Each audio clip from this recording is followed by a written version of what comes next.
Sueli, uma resposta curta à sua indagação foram os caminhos da vida que me levaram a ter uma trajetória acadêmica. Um belo dia recebo um convite e fui parar no governo, fazia parte de um time que sonhava com reforçar o conjunto de estabilidade macroeconômica com responsabilidade social no Brasil. Um belo dia me mandaram para o Banco Mundial, alguém mais louco fez um convite para que eu virasse vice-presidente no BID.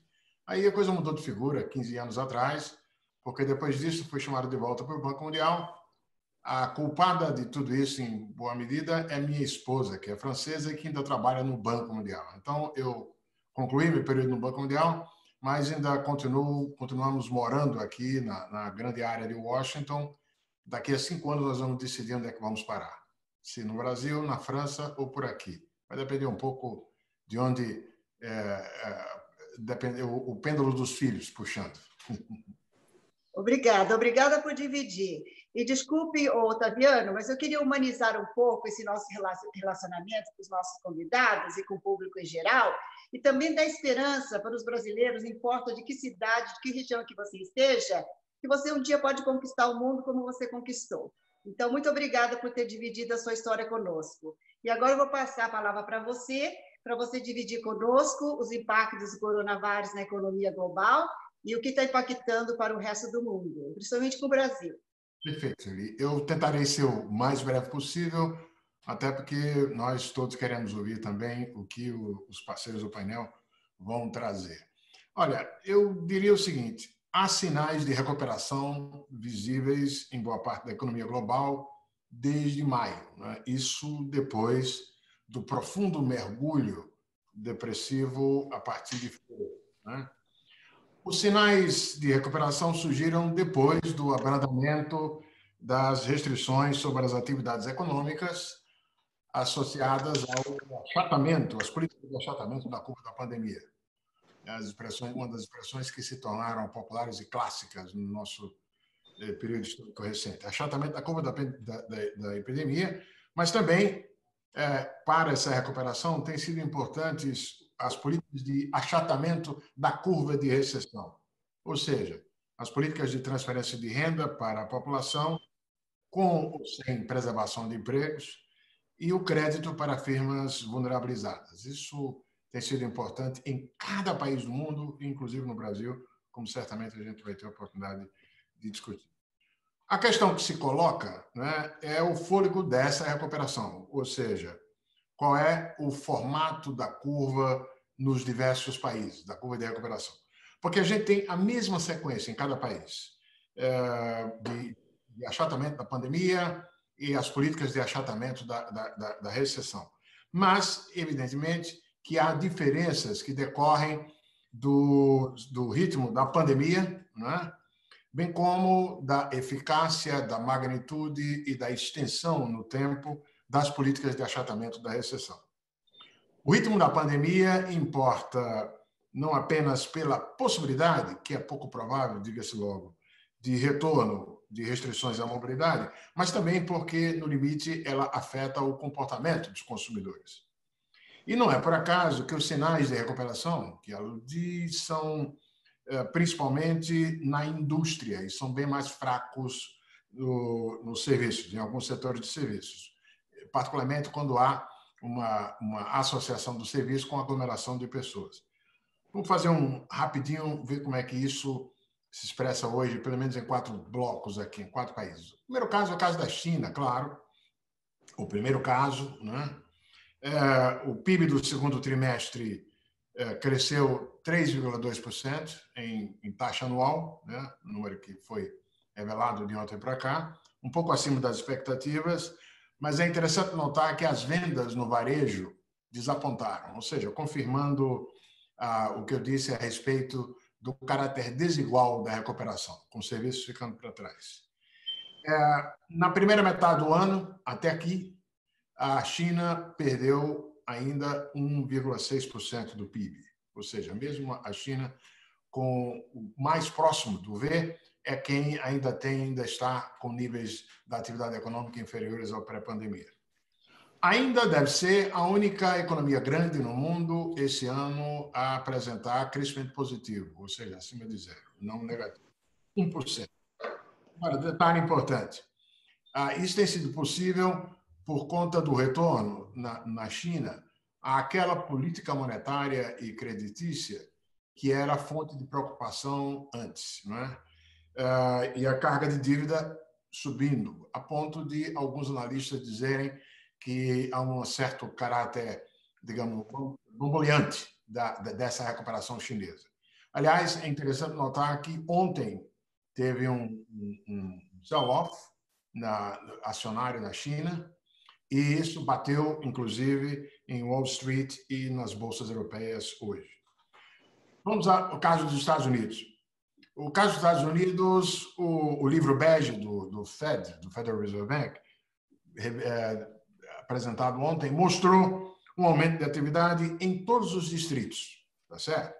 Mas, embora ainda com o nível de atividade permanecendo bem abaixo daquele pré-Covid. A produção industrial cresceu 5,4% no mês passado, em junho. Se olhar só para a produção de automóveis, o aumento foi de 105%. Não é?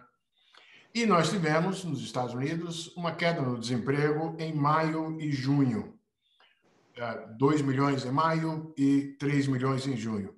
Porém, tem que observar que boa parte, ou se não a totalidade dessa queda no desemprego, foi a reversão de demissões temporárias em restaurantes e hospitalidades e assim por diante, acompanhando a reabertura do lockdown aqui nos Estados Unidos.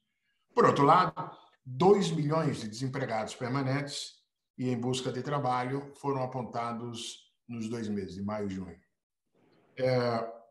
Há um contraste enorme entre o Wall Street e Main Street, não é? Se você pegar os yields, o rendimento, o retorno de papéis, o Treasury, de 10 anos, eles têm continuado perto de zero, perto de 0,5%, no máximo 1% ao ano, o que sugere uma expectativa sombria quanto ao crescimento da economia americana. Agora, já o mercado de ações deu de ombros para isso.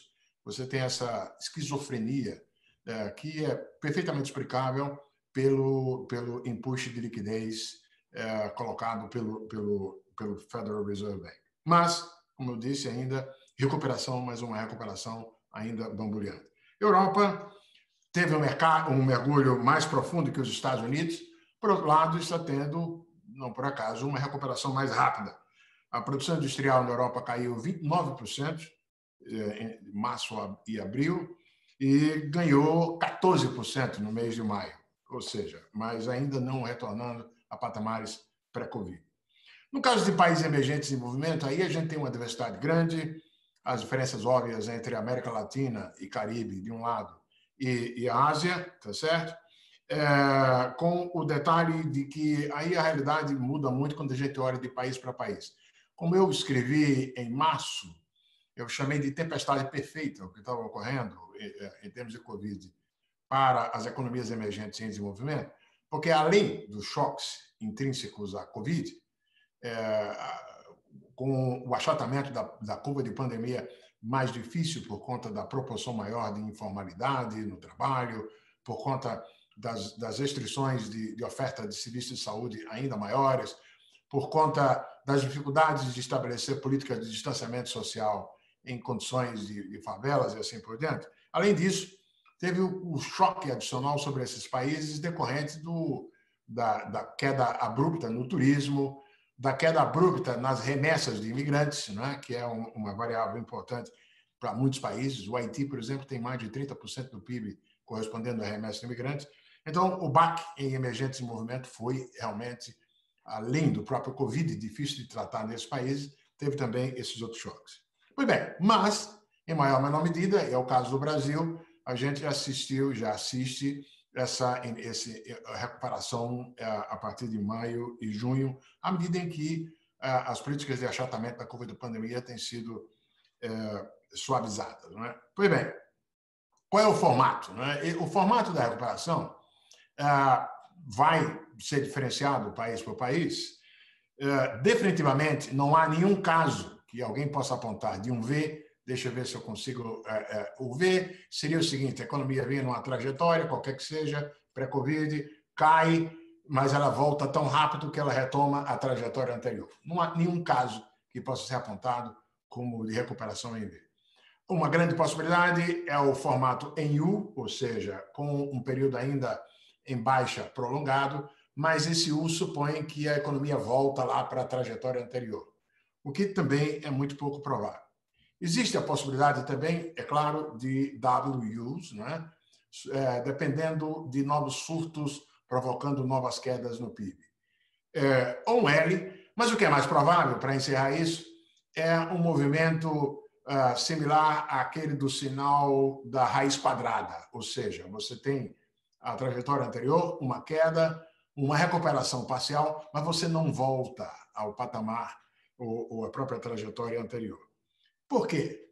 Primeiro, antes de tudo, porque esse surto de demanda que subjaz essa recuperação em maio e junho, ele é um surto de demanda reprimida e ele é transitório, ele é once and for all. Ele desaparece, inclusive, com o fim do suporte fiscal, com o fim das políticas de achatamento da curva de recessão que vai se colocar.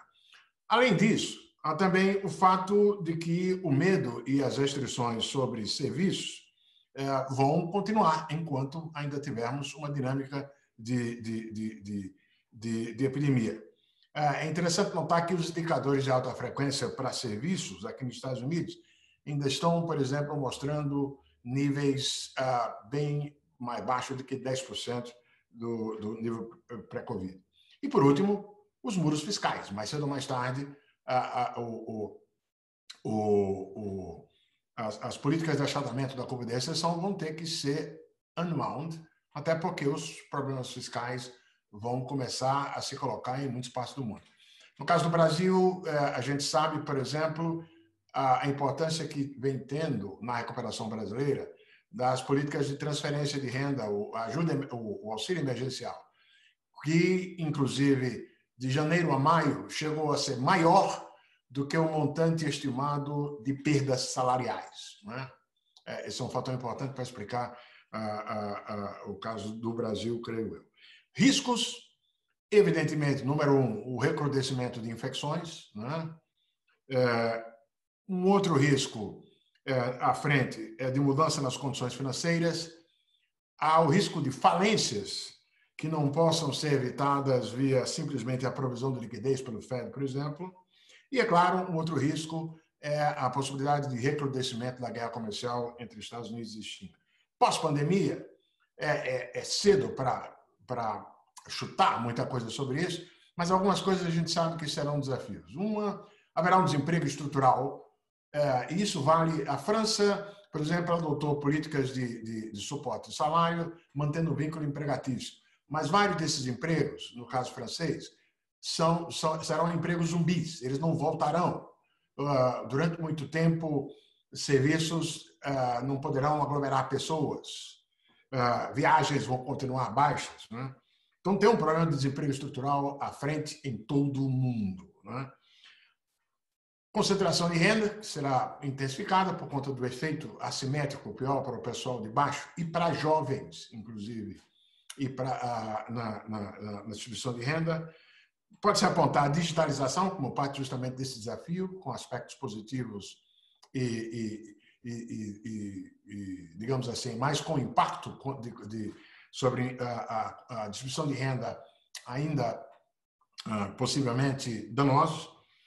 E desglobalização, quer dizer, não apenas por políticas nacionais, vamos ver até onde é que o presidente Macron vai estender o leque de setores estratégicos, né?